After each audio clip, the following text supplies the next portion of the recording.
We are super happy to be here. We're having fun partnering with Sears Island. We've been having their activity kits here at the library, so we get to see a lot of new people and see what they're up to a bit more.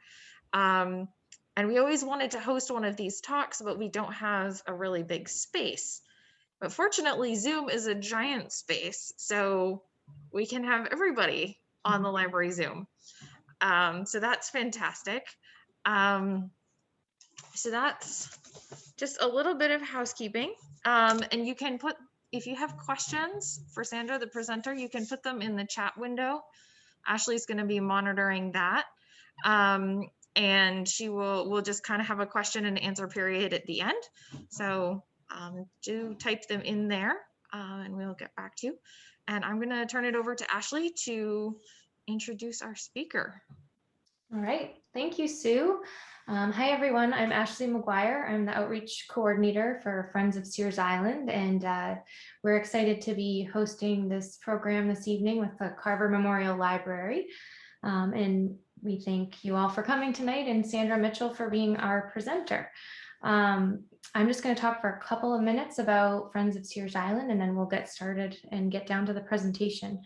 Our organization is the land manager for the 600-acre conservation easement area on Sears Island in Searsport, and we maintain public accessibility so that people can use the hiking trails and easily access the beach, as well as offering a wide array of educational programs to the public. And right now, basically what we're doing is we're regularly offering Zoom presentations like this one on natural history topics. And then in place of our in-person after school program for kids, as Sue mentioned, this year we started making nature-based sort of take and learn activity kits for families to pick up each month, and they can go pick those up at Carver Library. So those have been really popular, so that's been great. And then Sears Island continues to be a wonderful place to explore in all seasons, and that is always open. It's an ideal spot to look for animal tracks. So maybe after the presentation tonight, you'll be inspired to get out there and see what you can find for tracks on the beach or in the snow or in the mud. And whether you go to Sears Island after this or wherever, we hope that it inspires you to get out and explore in nature. So if you're interested in learning more about all the good work that Friends of Sears Island does, we encourage you to visit our website or our Facebook page. We're also on Instagram. And if you find value in our programming, we also encourage you to consider becoming a member. Our group relies really heavily on donations and grants to carry out our mission and continue to be able to offer our programming to everyone at no cost, basically. If you're interested in joining our mailing list, you can email me at outreach@friendsofsearsisland.org, and we can add you to that, and you can find out more about upcoming events and things like that that we have going on. So we're happy to have Sandra Mitchell here with us this evening to speak about animal track identification and looking for signs of wildlife activity in winter. Sandra is a registered Maine guide and an avid amateur naturalist who enjoys investigating natural mysteries. She's given many presentations for us over the past few years, and they're always fabulous and super informative. So I'm sure we'll all learn a lot tonight. You won't actually see Sandra because she's calling in from her home. So we're going to be advancing the slides for her, but I will turn it over to you, Sandra, so you can start at any time. Thanks. Super. Thank you so much. And thanks to everyone for coming and kind of tucking in out of all of this wonderful wind that we're having, and hunkering down and coming to learn a little bit about reading tracks. And thank you too to Sears Island as well as to Carver Library for sponsoring and helping out there. This is definitely a long distance meeting. We've done these occasionally before live, but this is definitely long distance. I live off the grid, and so I have minimal internet access. So we're just hoping that the wind doesn't knock me out of my phone service as well. So I will be kind of over speaking the slides here as Sue from the library is advancing them for us. So if you have any technical difficulties, feel free to put a message down into the chat box as well, and we'll address it as best and as quickly as we can. And feel free to pop in any messages, questions, comments there at any point in time. We'll either I'll either try to catch them while I'm speaking, or we'll definitely get to them at the end of the program as well, which, as we said, is being recorded, so you will be able to go back and review this after the presentation. If you have to step away or miss anything, don't worry at all. So tonight we're going to talk a little bit about learning to read tracks, and then using that information to try to kind of interpret what the animals around us are doing when we're not able to watch them. It's a little bit harder right now because we've got this awful crust of snow. So I'm really kind of hoping that we'll get a nice little dusting of snow on top of the crust, which just makes it perfect for tracking. But right now it's just a little bit tough. So if you're wanting to go right out and track, definitely your best bet is going to be to find either a sandy or a muddy area. And as Ashley said, Sears Island is great for that. So we can actually pop back one more slide, just talk a little bit about who I am. My name is Sandra Mitchell. I am a Maine guide. I'm also a master naturalist, and I am a certified level 3 cyber tracker. And I often get the question of what a cyber tracker actually is. And there is an international organization that actually teaches, trains, and then tests people that are interested in wildlife tracking, track and sign, and trailing to be able to maintain a certain standard of quality and skill level. So it's open to anyone that has an interest to start. You generally start either as unranked, or after your first exam, you may make it to level 1. I am at level 3. I'm hoping with my next exam to make it to a specialist level, which is really the highest level without doubling up on your certifications. My exam was canceled last year because of COVID, so we're hoping for better luck at this year's exam. But as I said, Cyber Tracker is an international group with a lot of training, a lot of opportunity for people to go and work with trackers, and then the testing possibility. And you can certainly find them online if that's a program that you might be interested in. So if we can just go ahead one more slide, that would be great. And what we're going to talk about just a little bit here is what we're seeing in the snow. And, you know, if you've ever seen something like this and said, gee, I wonder what that was, or how would I figure out what it was, and where did it go? What was it doing? And so that's what we're going to talk a little bit about tonight, is trying to start to sort out some of those mysteries as to what you're seeing in the snow and who created it and what they were actually doing. Because really the interesting part goes beyond who was it. That's always fun to know, but it's even more fun to know, what were they doing? Were they eating? Were they hunting? Were they looking for water? Were they looking for a mate? What was actually going on when those tracks were made? And there are some things that you can use to your advantage to start to kind of tease apart some of those mysteries. So if we can go on to the next slide, we'll start talking a little bit about what we can find in the snow, and with a little bit of practice, a lot of patience, and then learning observation. It takes a lot of practice to actually be able to look at a track and see the track. You know, we know it's a track and we see that there's a track, but we don't see those details. We kind of have to train ourselves and teach ourselves to see some of those details. And once we can unlock those details, then we can also figure out the mysteries of what our friends were doing when they made those tracks. So on to the next slide, please. So today we're going to start to talk a little bit about the tools that you can use to start to do this on your own. This is just going to be the barest beginning of kind of heading you in the right direction, and then we'll kind of give you some of the basic foundations and tools so that you can take this to the next level yourself until we're actually able to get together and track live again together and learn that way. So on to the next slide, please. And we're going to start talking just a little bit about the tools that you can use. And the first step might seem to be really obvious, but you know, it's really easy to overlook because you get so excited because you've seen a track and you're just sure that it's that river otter until you stop and look around and realize that you're actually on the top of Mount Katahdin. And you're probably not going to find river otters on the top of Mount Katahdin. Now, there may be some other things that look a little bit similar to otter tracks that might be found on top of Mount Katahdin, maybe. But your first step is always going to be to stop and look around and see where you are, and then think through your list of species that we have in Maine and kind of weed out the species that might be likely in the habitat or the area that you're in. So we can go on to the next slide, and we'll start to kind of look at, you know, weeding those things out just a little bit. And to the same notion, if you're in southern Maine and you're standing on the beach, you're probably not seeing marten tracks. As much as you maybe want to be seeing marten tracks, there are probably some other species that you're probably going to have as a more likely possibility. So if we can go on to the next slide. So just like much of life, it is really easy to see what you want to see. And we're all guilty of that. I love finding marten tracks. And so as soon as I see something that might be a marten, my heart starts to pound and I'm really excited because I think I found a marten. And I always have to take a step back and decide, is that the most likely possibility here? Am I seeing things that are really consistent with that?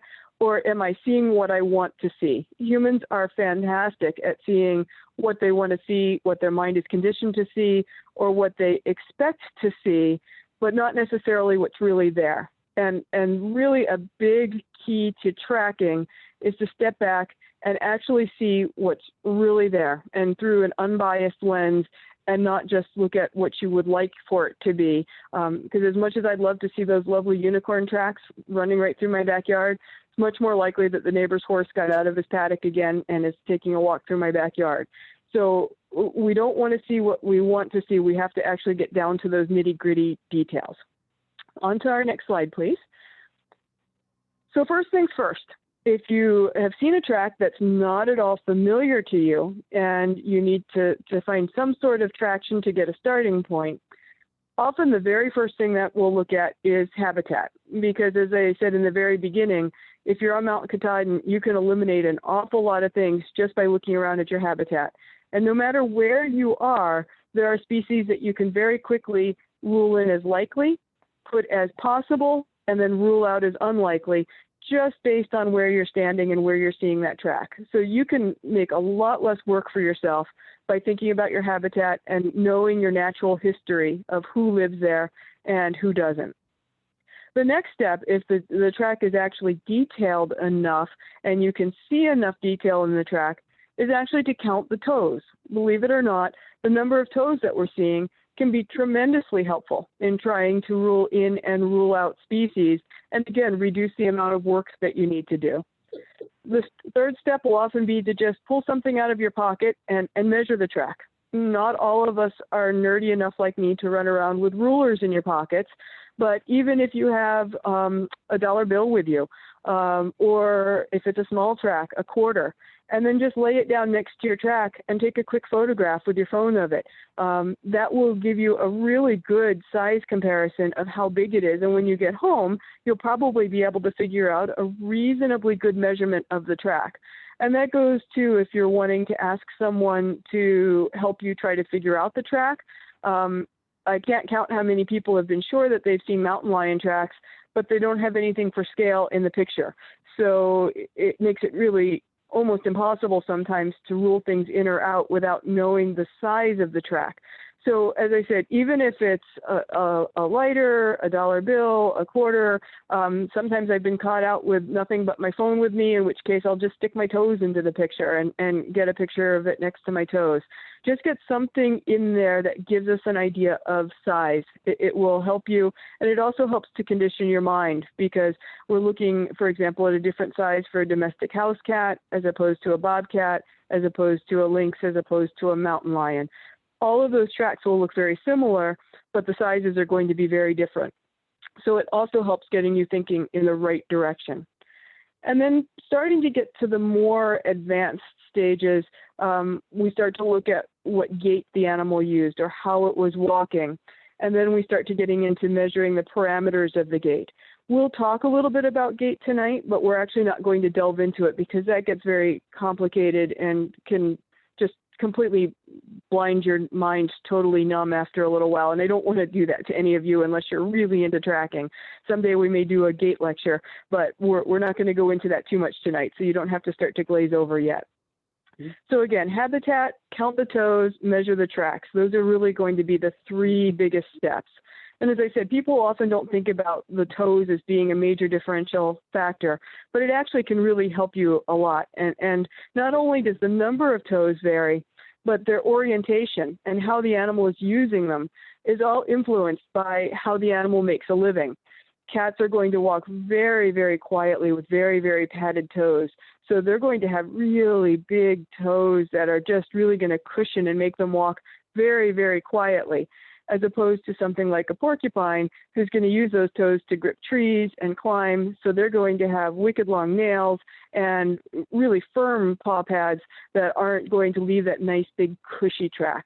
So getting used to thinking about relating your natural history to what you're seeing in your track kind of brings the whole picture together after a little while. So if we can go on to the next slide, that would be super. And so the other factor that you might want to have is to have some really good resources on hand. There are tons of things on the internet that can help you with tracking, and there are some like iTrack and iNaturalist, which tend to be a little more accurate than other things. But there are lots of things that's bad information on the internet, just like any other internet source. So I do recommend adding a couple of books to your library. If you are in the market to buy a single book, there are books written by Mark Elbrock, which are awesome. They really pull together the natural history, the size of the track, that has pictures of the track. It makes it very, very user-friendly to be able to go through. They're not inexpensive books, but they are wonderfully good books. And if you're really a tracking nerd, you can even buy books from Mark Elbrock on not only tracking mammals, but tracking birds, tracking insects, believe it or not. He really goes into it. And any of his books are highly recommended. If you see Elbrock on a book, you can trust its sources as being good. The other very good author is Paul Rezendes, who is a little bit more of an intuitive tracker, as I would say it, than Mark Elbrock. He's not as heavy duty into the actual numbers and data side of things. He's more into the natural history and what was the animal doing side of things. But again, very accurate, very enjoyable reading. I like sitting down and just reading Paul's books. So they both have a place depending on your learning style. So any of these resources are great to add to your library. But if you're looking for just one to kind of get the most bang for the buck, Mark Elbrock's mammal book is probably the way to go because it covers the natural history as well as the tracks, all of which will be very useful to you over time. So if we can pop into the next slide, that would be super.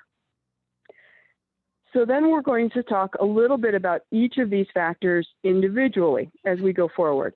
So as I mentioned, habitat, we've kind of already beat to death. Next, we're going to look at the number of toes visible. If you have them available, you'd like to look at multiple tracks because it's really easy to focus in on the outlier. For example, that weird cat track that looks like it has 7 toes to it. It probably doesn't actually have 7 toes, so you want to try and find a second track or a third track and see if what you're seeing is consistent or whether you found kind of an oddball track.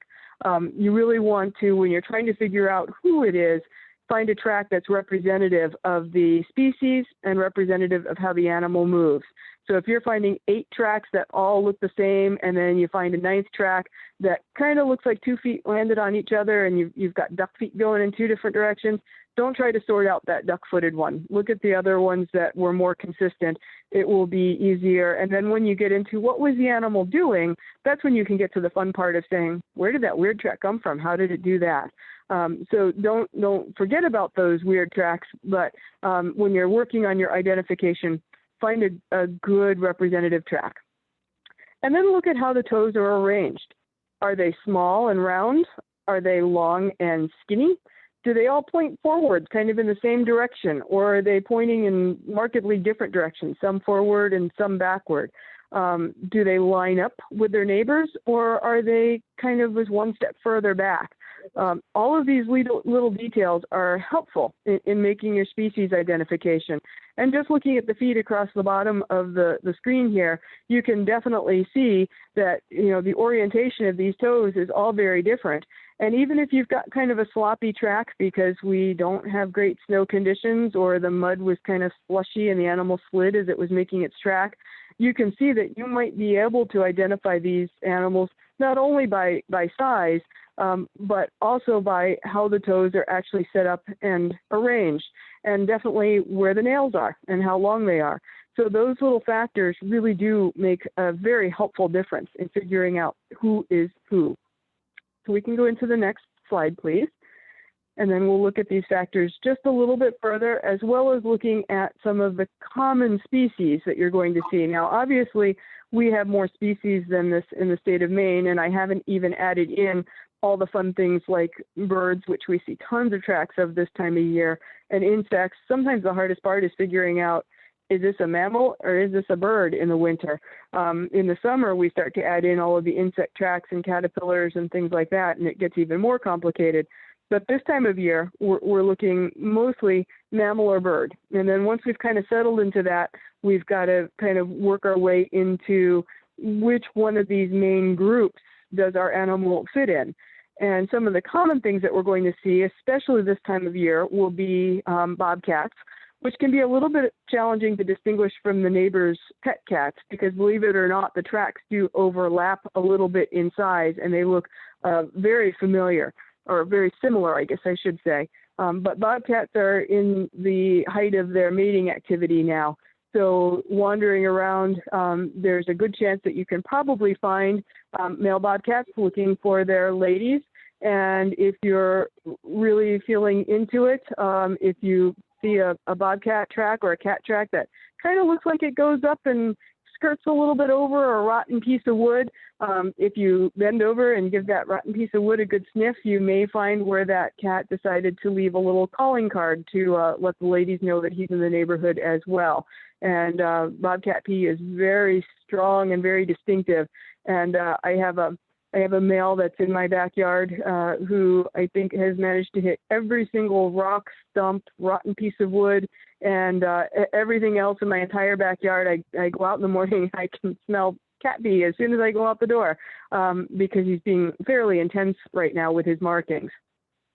Other animals that are pretty active right now and also in mating season are our dog family. So we are seeing the coyotes pretty active, as well as both red foxes and, depending on where you live, gray foxes as well. These tracks can be a little bit of a challenge to distinguish from your neighbor's dogs, and we'll talk a little bit about some of the tricks to be able to tell them apart. Tons and tons of squirrels, especially if you are maintaining a feeder.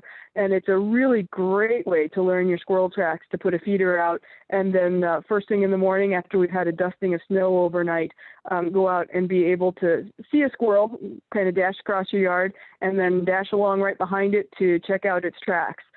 Because you can certainly distinguish red squirrels from gray squirrels. And in the morning, if the flying squirrels have been around at night, you can also tell them apart. And shortly, I had my first chipmunk out last week. I don't think he was out and about today, but the chipmunks are slowly starting to come out and about, and pretty darn soon we'll have woodchucks as well. So these are all guys that you'll be able to distinguish and tell apart. And one nice thing about starting tracking this time of year is not only do we normally have snow substrate, but some of our species are still sleeping. So it kind of cuts down on that list of who's likely to be around. If you're seeing a small rodent track and you're not sure, gee, is it maybe a chipmunk? But you've also got mice tracks around, well, you're more likely going to be seeing mice now than chipmunks. So you can kind of rule things up and down a little bit just by the time of year as well. And speaking of mice, they're our next category, mice, voles, and of course muskrats. Snowshoe hares are everywhere, at least in my yard right around now. I've got snowshoe hare absolutely everywhere, and one that you'll find very commonly during a walk in the woods.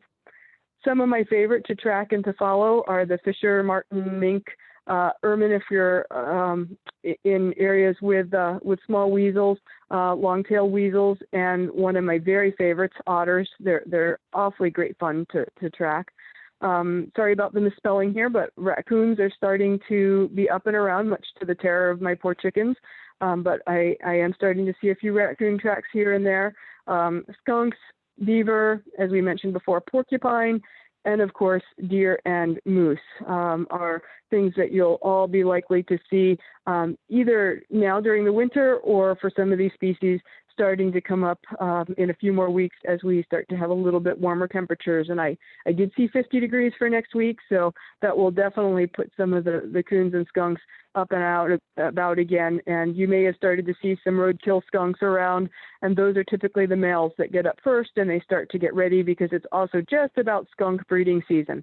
So the boys are going to get out of bed first and then start to kind of stake out their areas waiting for the girls to come up. So those roadkills that you're seeing are most likely male skunks. So starting to look for male skunk tracks will be timely as well. So let's move on to our next slide, please. And we're going to look at each of these species in just a little bit of detail. I'm not going to bore you with all of the different measurements and everything else. We're just going to talk a little bit about each category and what you might be looking for to kind of help yourself putting yourself into one of these categories. And then when we're starting here with the cat family, these generalizations do fit for really all of the cat family. The biggest difference will be the size differences. But bobcats and house cats are probably some of our most common species. And the bobcat track looks very rounded. It almost looks like somebody just kind of stamped a circle and put the whole track inside of the circle, as opposed to dog tracks, which are kind of oval or egg-shaped. So one of the first things is just to kind of stand back and look at the track and say, am I looking at a circle or am I looking at an oval? And you can see by the 3 tracks on this slide that all of these look roughly circular if you're going to kind of surround the whole track with a shape. There will usually be 4 toes visible, and cats are pretty reliable about that. And they usually do show what we call a leading toe. So you can see the toes are not all exactly even. They're kind of 2 lower toes, and then they're 2 upper toes, but one of those upper toes sticks a little bit further than the other toe. So it's kind of like if you held your hand up and saw that your 3rd finger sticks up just a little higher than your 2nd and 4th finger. With bobcats, you can see on that picture on the left, the one that's labeled right 4, the 2nd toe in from the left sticks up just a little bit higher than the 3rd toe in. And that's what we call a leading toe. That's very classic of cats. They have a round track with a leading toe. And if you have that, you can pretty safely at least put yourself into the cat category. Sometimes the claws will be visible, sometimes they won't. They have what are called retractable claws, so they don't necessarily walk with them out. So occasionally you can see a little pinprick or a noticeable track, but usually that'll mean that they were really booking it, moving pretty fast. When they're just walking, they'll usually pull those claws in and you won't really see them. And then a factor that you'll hear me talk about a little bit is something called negative space, which is the spot inside the track that really doesn't show anything at all, but yet it does show stuff. It's the area that's between the toes and that main pad down there at the bottom, which is called the metacarpal pad. So if you look in the cat, you can see that that blank space that's set between the toes and that main pad actually forms a little bit of a C. It's an upside down C, it's more like a horseshoe at this point, but it's a definite C. You can draw a C in that area there. And again, that is a cat type of a thing. And of course, the metacarpal pad, that big pad at the bottom, has, if you look across the bottom of it, especially the one that's labeled right 4 on the double bobcat track one, you can actually see there's 3 little bumps in there, or 3 little lobes. And in a nice cat track, you'll often be able to see those 3 lobes. So that's kind of our details of finding, is this a cat track that I'm looking at? So if we can pop onto the next slide, that would be super. So when we're looking about where are we going to see bobcat tracks, they will stay undercover, but they will also occasionally move in the open. But one nice place to find them is, for example, a logging road or a trail. They'll often kind of take the easy way of walking down the road. And I live at the end of a very long dirt road. It's over a mile long, and I've followed bobcats all the way from the top to the bottom, and then they walk right down my driveway and then into the woods past my house. So they're not afraid to be in the open, but they do want to be fairly close to cover. They're often what we call perfect walkers, and this picture doesn't show a perfect walker at the bottom. But what that means is that when the cat places its front foot to take a step, and then the hind foot comes along behind it, the hind foot lands exactly in the shadow of the front foot. So it looks like just one track happened instead of two. So if you're following along and you just kind of see what looks like two tracks going down the road, it's not an animal with two legs. It's an animal that is direct register walking or perfect walker, walking right in its own tracks. And that, again, puts you into the cat category and sometimes the dog category as well. We can move on to our next slide. So we're going to move on at this point to talk a little bit about dogs. Cat tracks and dog tracks are fairly easy to distinguish, but just like cat tracks and domestic cat tracks can look very much alike, coyote tracks are often confused with domestic dogs. So we have to sit back and take a good look not only at the track, but also what the animal is doing. Our domestic dogs have the time and the energy to do whatever they want. They can waste time, they can meander all over. We've all seen our dogs do that. You go down a trail and it goes to the left and it goes to the right and it runs behind you and it comes up through your legs and it just goes all over the place. Coyote can't afford to do that. They take in enough calories to just barely make it through the winter, and so they don't tend to waste a lot of time and energy until we've got young coyotes out that are learning the ways of the world. But this time of year, coyotes are focused on getting food, making it through the winter, and finding a mate. So they generally will move in a very straight and direct fashion. Not to say that alone will tell us apart a domestic dog from a coyote, but you can certainly, if you see a really focused, determined dog, you can certainly rule coyote a little bit up on your list. And if you see a track that's all over the place, you can certainly rule domestic dog a little bit high up on your list. Now, when you're looking at the track itself, coyote tracks are usually a little bit oblong or more egg-shaped. So as we talked about before, they're oval relative to cat tracks.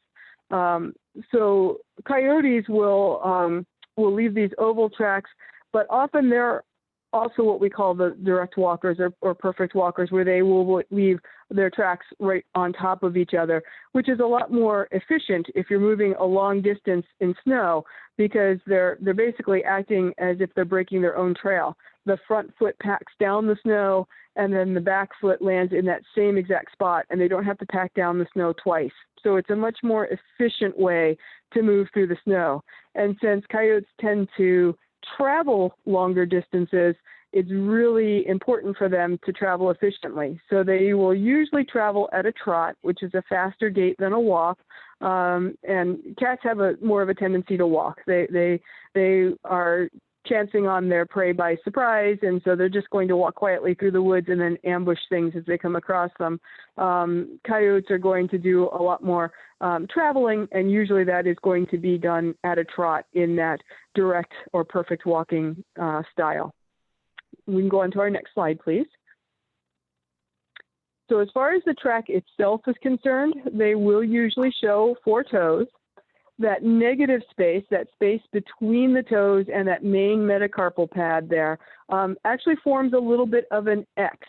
So if you're looking at for example, the track on the right below, if you draw a line between the first and second toe down straight through to that metacarpal pad, and then you draw a line between that third and fourth toe, the opposite direction to that metacarpal pad, you'll see that that makes an X. And that is a definite dog trait, with the exception of one of the foxes, as we'll talk about. So if you're seeing an X there as opposed to a C, you can see if you wanted to make that upside down horseshoe like we did with the cat, it would be really lumpy bumpy. You'd be going under one toe and up over another toe and over the metacarpal and back down again. You just can't really squeeze a C in there. But you can pretty nicely squeeze an X in there without any trouble. So X marks the dog. The toenails generally register because coyotes don't have retractable nails. They're out and they just show almost all of the time. The metacarpal pad is smaller relative to the whole track, than cats are. Because remember, cats are moving very stealthily, very quietly. We've probably all seen our cats stalking birds outside the window, and they creep right up to the window to do the great pounce through the glass. And when they creep up, they're trying to be just as quiet as possible, just like wild cats. Dogs aren't quite that style. They're a little more flamboyant and bombastic, and so they don't need for their pads to be big and cushy and quiet. So dog pads, and if you have a dog and a cat at home, pick up their feet and squish their pads, and you'll feel a real difference between your cat foot and your dog foot. So the metacarpal pad will be just a smaller portion of the track than you'll see in cat tracks. And when you're looking at the hind foot, which is the track on the left, it will only show sometimes as even just a tiny dot. So, you know, if you're seeing that real small metacarpal pad, you're kind of moving in the direction of a dog track. Coyotes are social animals. They'll often travel in small groups. You may not realize this because they will follow in a nice line. As a matter of fact, if you trail them for a good distance, you may think you're only trailing one animal when all of a sudden they split and go 5 different ways, and you say, oh my goodness, there were 5 animals there. Because again, just like they direct register with their own tracks, they're going to run in the tracks of the animals ahead of them, again, to try to pack that snow down and be as efficient as possible. They are usually quite confident animals, and they will travel out in the open, but they're primarily going to want to be moving where they can find food. That's usually, if they're not looking for mates, they're looking for food. And so if you're kind of thinking, where would a coyote find food in this area? Where are all the small mammals? That's where you're going to find them traveling, whether it's out in the open or whether it's undercover, just depending on the habitat that you're in. We can move on to our next slide, please. So then looking at foxes, it's pretty easy to confuse foxes with the smaller domestic dogs, but those rules of meandering are a little grayer with foxes. Some foxes will meander a little bit, which makes the identification even more challenging. But foxes generally like the edge habitat, right at the border of a sheltered forest and the open and more inhabited areas. So if you're finding tracks right inside the wood line, then we're kind of starting to think a little bit more in the category of foxes. And if you look at that diagram of tracks that is on this page, you can actually see that nice C shape of the cat, and you can see the nice X shape with the dog, and kind of translate that over to the fox and to the coyote. So this is a good one for looking at that C and the X. C stands for cat, and X marks the dog spot. So we can move on to our next slide, please. So with the gray fox, they're just a little bit different. They're almost, both from their natural history as well as from their tracks, they're almost a little bit of a blend of a cat and a dog. Gray fox tracks are rounder than the average dog track, and they also kind of break that X rule just a little bit. Their front foot will be a little bit more H-shaped, and their hind foot will be a little more X-shaped. And they're also a little bit weird because they tend to travel in what we call a straddle trot, where they use their back legs a little bit differently, which we'll talk about in the next slide just a little bit.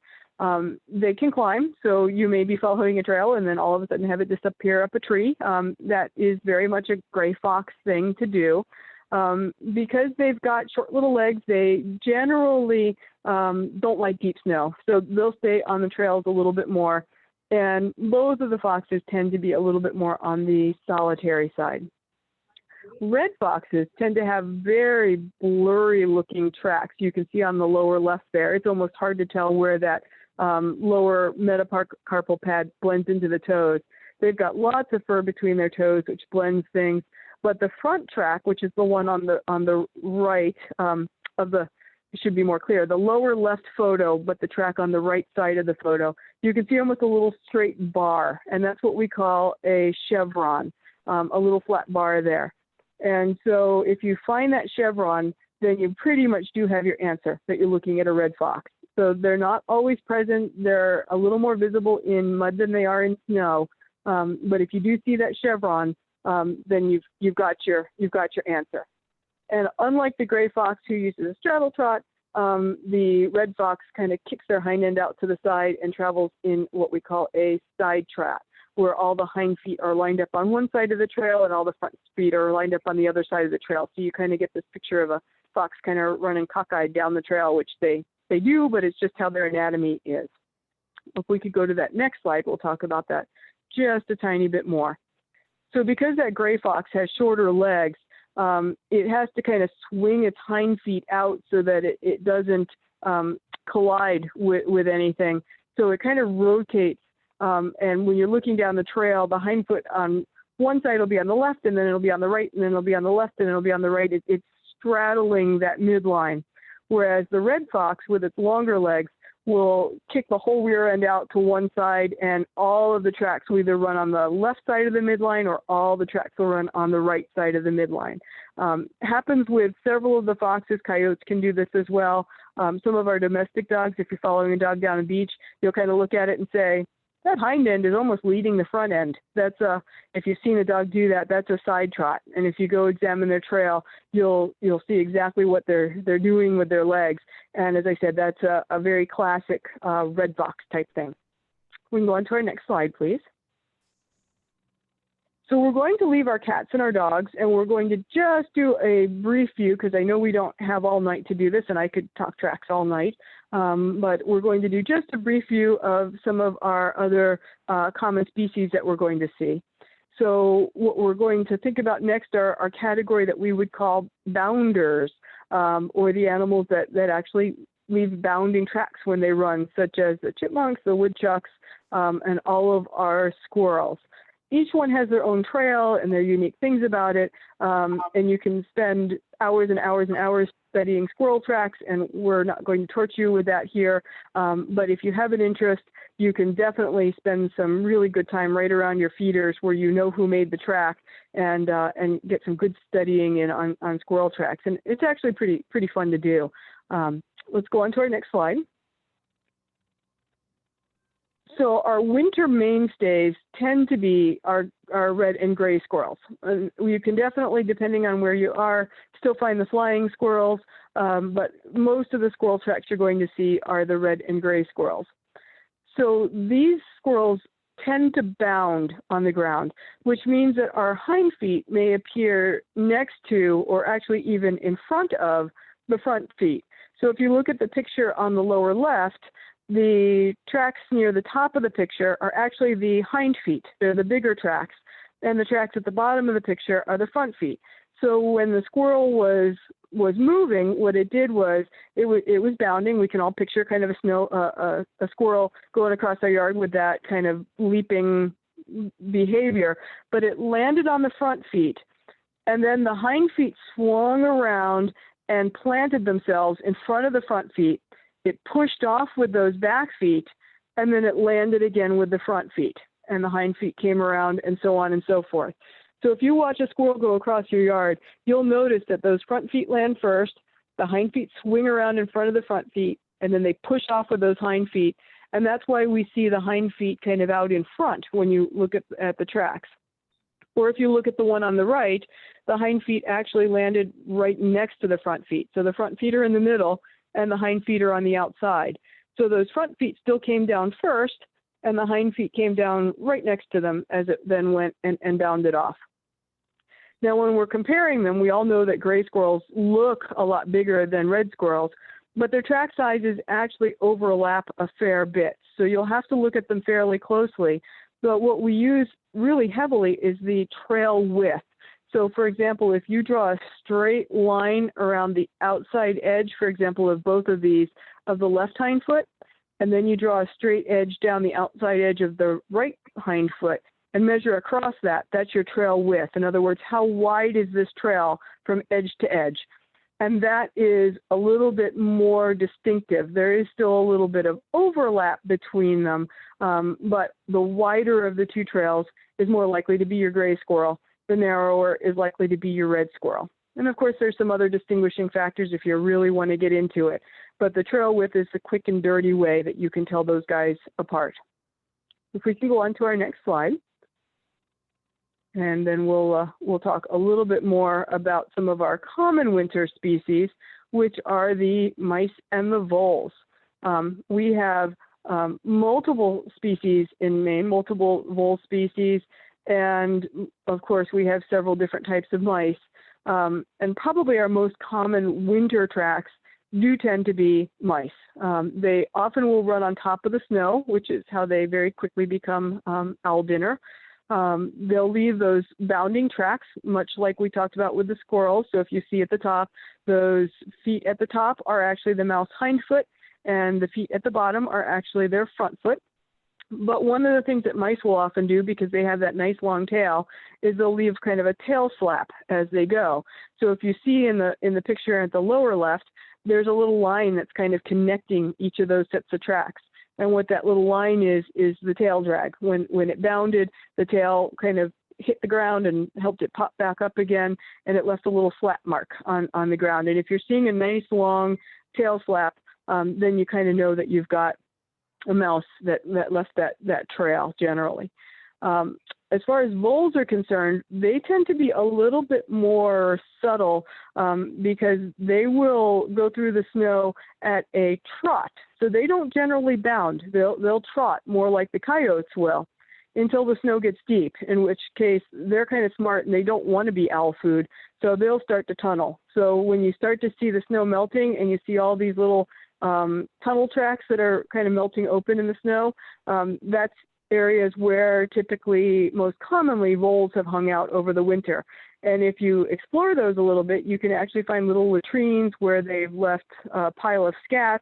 You may even be able to find some food that they've stashed in there. So those tunnels are great fun to explore as the snow starts to melt just a little bit. And right now, because we have such a great crust on top, they've been able to make their little tunnel networks underneath, and they are pretty well immune to any of the birds of prey that can't get through that crust. Heck, I can walk on top of the crust right now without breaking through.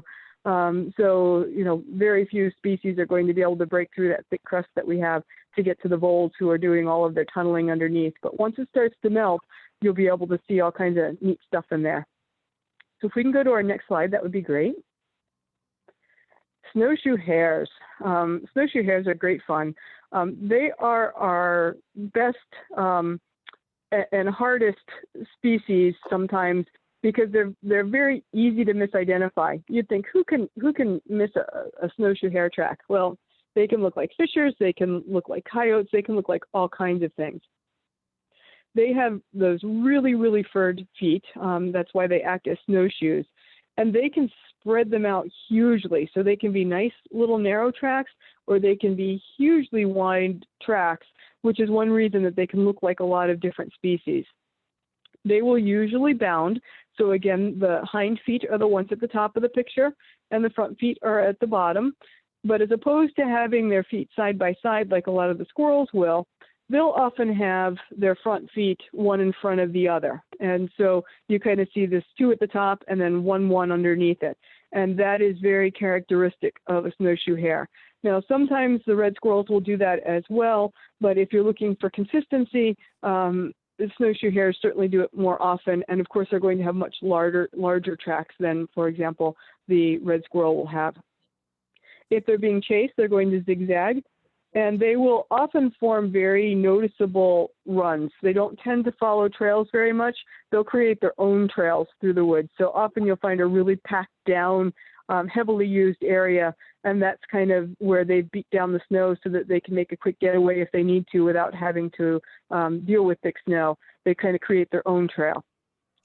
Their track sizes are hugely variable depending on the substrate, how they spread their toes.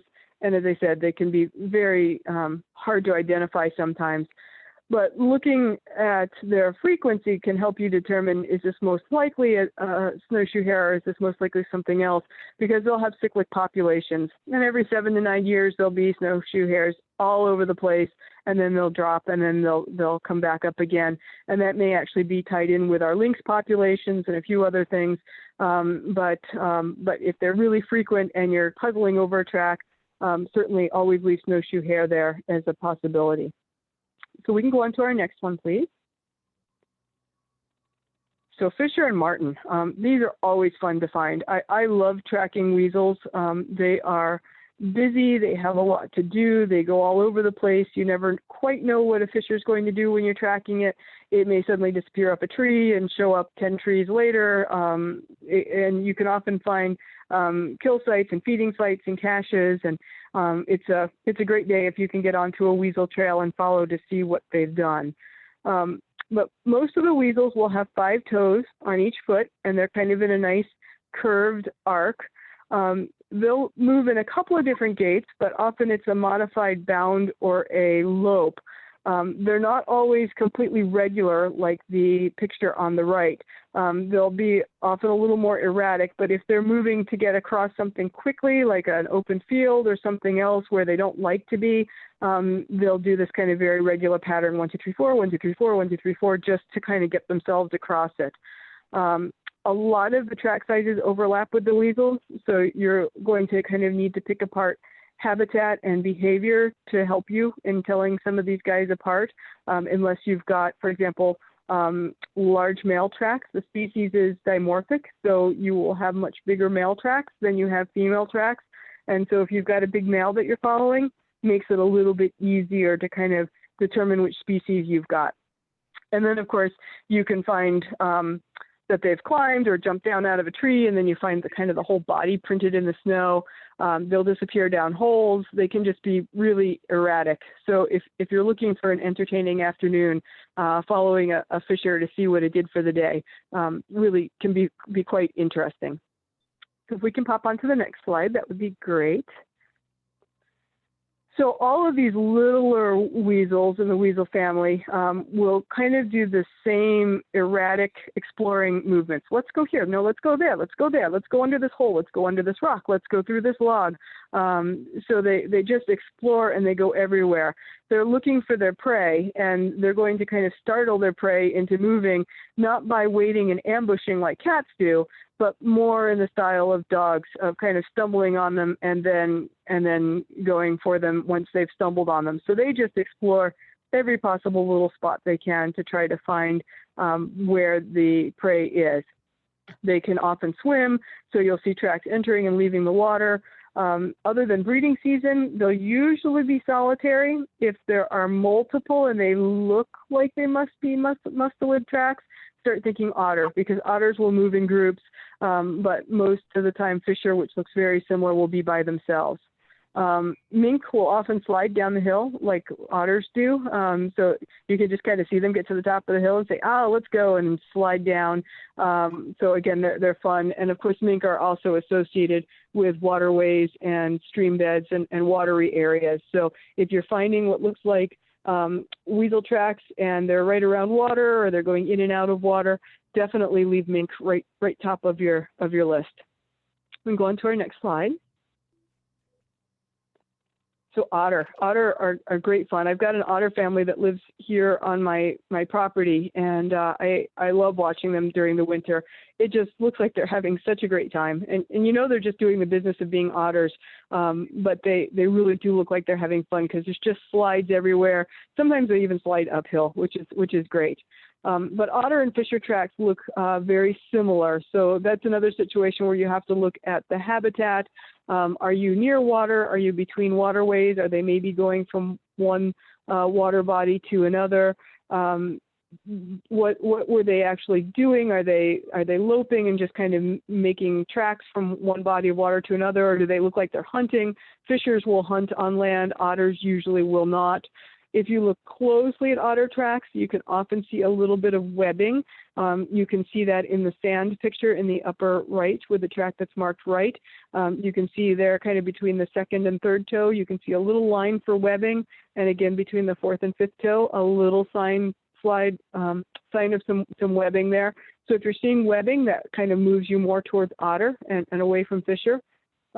Fishers are definitely too dignified to slide. So if you're seeing sliding, you can definitely go right to otter because fishers almost never. That's just beneath them. They just don't play in slides. So if you're seeing slides, you can definitely think more otter. And then again, otter are social animals. So if you're seeing multiple animals, then again, you're looking more likely at otter than you are at fisher. So let's move on to our next slide. So for the raccoons and the skunks, very different looking animals, but they have surprisingly similar tracks. As you can see, bottom left for raccoon and bottom right for skunk. They're still pretty similar tracks, but they're very, very different animals. But raccoons tend to walk in a very distinctive pattern, which is called an overstep walk. You'll see a hind foot and a front foot almost exactly side by side, like in that bottom left picture there. The larger track on the right is a hind foot, and the smaller track on the left is a front foot. And so they show up almost side by side, which is a very unique thing that's really distinctive for the raccoons, and skunks do not tend to do that.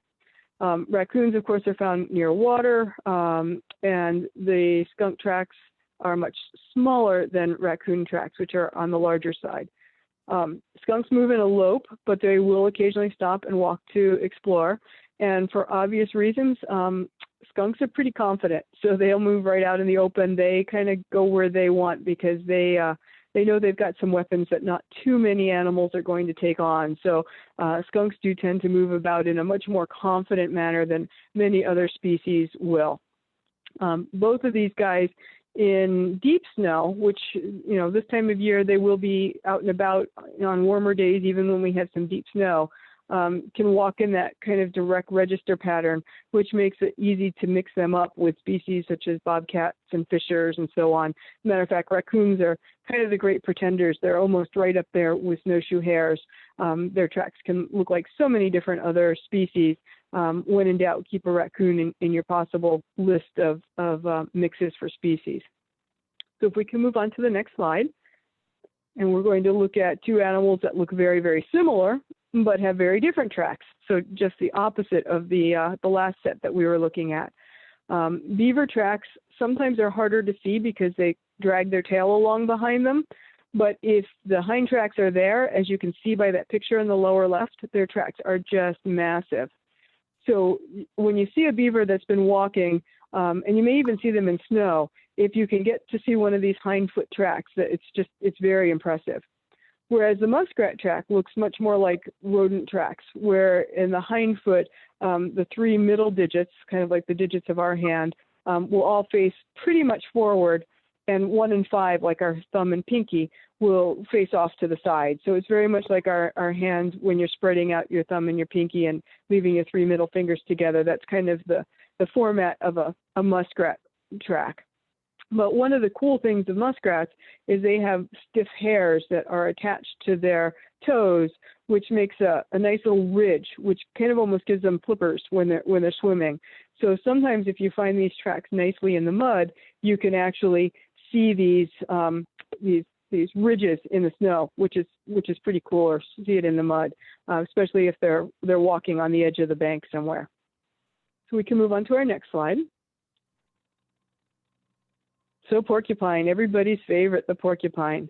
Much like the skunk, porcupines don't have a whole lot that they're worried about, so they will walk. They very, very rarely get worried enough to move into any other faster gait. They just kind of plod along and go where they want to go, and they make this kind of traditional snow plow track that you can see on the left, where there's just a wide-bodied animal that's just kind of plowing their way through. And if you look closely at this picture, you'll see kind of little curves through the picture, and that's actually where they're dragging their tail along behind them. And when you're looking at the tracks in real life, you can actually see the little quill drags all over. Clearly, porcupines are good climbers. You'll often find little nipped off twigs on the ground around trees where they've been feeding, and they tend to go into little hollows and cavities and under rocks and stuff like that to rest at night, especially when it's cold. And they're usually solitary except during mating season.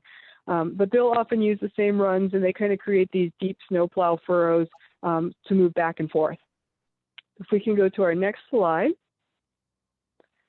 So then we're getting to our white-tailed deer and our moose, and I think probably just about everybody is familiar with these tracks because we tend to see them quite a bit, especially this time of year. So they will typically walk if they're feeding or just kind of doing some light traveling. but their speed will increase if they're nervous. So if they're calm, they'll walk. Otherwise, they'll move to a trot and then to a lope and to a gallop. And we've all seen kind of the tail flags going up as they take off in a kind of a full-fledged gallop. And that's certainly where they're showing that they're nervous. They actually have 4 toes on each foot. But what we typically think of as the hoof is toe 3 and 4 together. And 2 and 5 are the dew claws, which are kind of the ones that hang out back. They don't always register, but when they do, then you know you've got the dew claws there. And often they will create some really obvious runs, and deer are normally found in groups, whereas moose tend to be a little bit more solitary and, of course, tend to be a little bit more in the wetland kind of areas. But their tracks are very large and very distinctive when you find them. So we can move on to our next slide. So this is kind of wrapping things up, because I know we didn't want to go really past an hour here, but tracking in general is about our relationship with wild animals in the real world. And they're making their living in this world, and we're kind of just getting a peek into what they're doing. So it's really important that we have respect for that relationship that we have with them, and to track carefully so that we avoid stressing them, not getting too close on them, not impinging on their areas that they're feeding. Certainly, we don't want to do any damage to the environment, and you definitely don't want to insert yourself into the equation to the point where you change an animal's behavior. So if you're tracking and you come up on an animal, and this is often what we call trailing, when you're moving in the same direction of the animal, especially in the wintertime, if you're able to get close enough to where you see the animal, you want to respect that you've gotten a very special glimpse of that animal, but not push it any further to get a good picture or a better look, because if you spook the animal, you've caused them to use some really valuable energy that they can't necessarily afford to lose. And so just, be respectful with the skill of tracking, because you can do damage with it, but it can also bring great insight and great joy and great appreciation of the vast number of animals that we're sharing our world with every day. And of course, the Thoreau saying in wildness is the preservation of the world. And our appreciation of that wildness is going to lead us to try and help to preserve that special world. If we can move on to our next slide. I just wanted to thank everybody for coming and sticking around for the whole thing. And then if you have any questions, you can certainly put them right into the chat box, and we'll do what we can to answer them.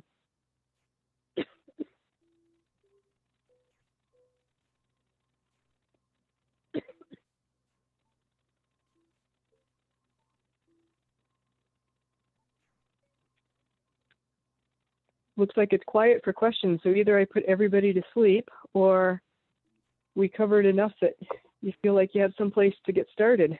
Yeah, it looks, Sandra, it looks like there's a few people saying thank you. Nice presentation. Someone does say, are there any authors for children? So I think maybe they're curious about what kind of, tracking books might be accessible to use with kids.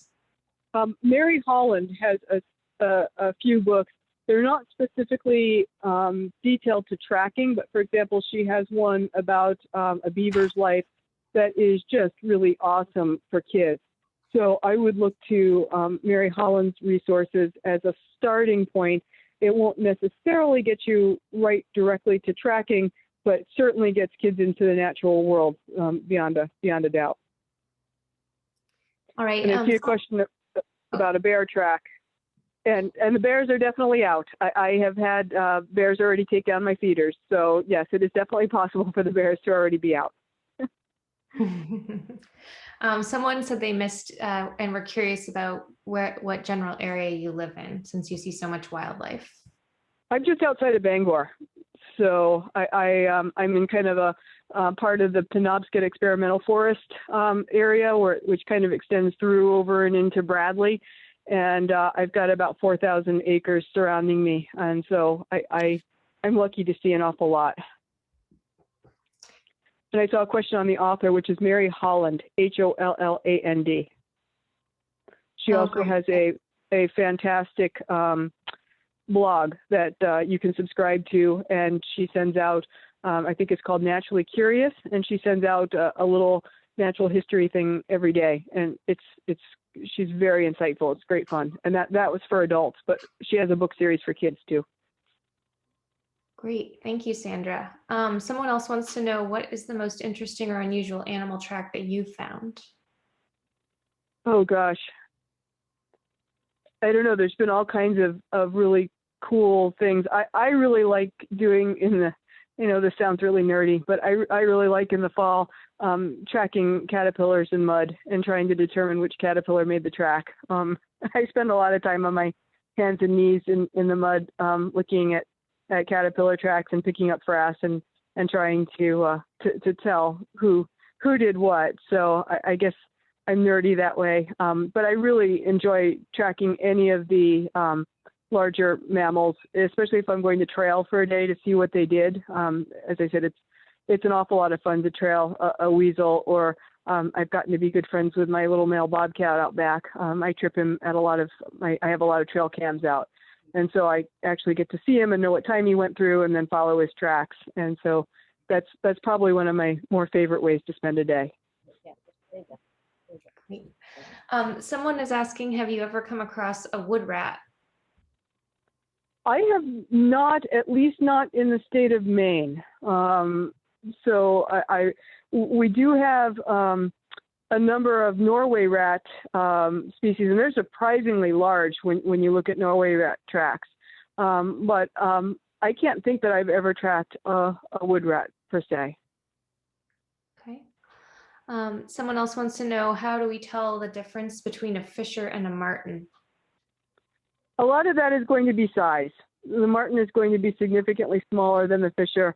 And in our part of the world, if you're living somewhere near the Bangor area, martins are also going to be a lot less common. But we're typically not going to see too many martin tracks until we go north and west. And then you'll start picking up a lot more of the martins and less of the fishers. Fishers don't really like deep snow. Martins really do like deep snow. So once you get into those little pockets of really deep snow, you're starting to move into heavier martin territory.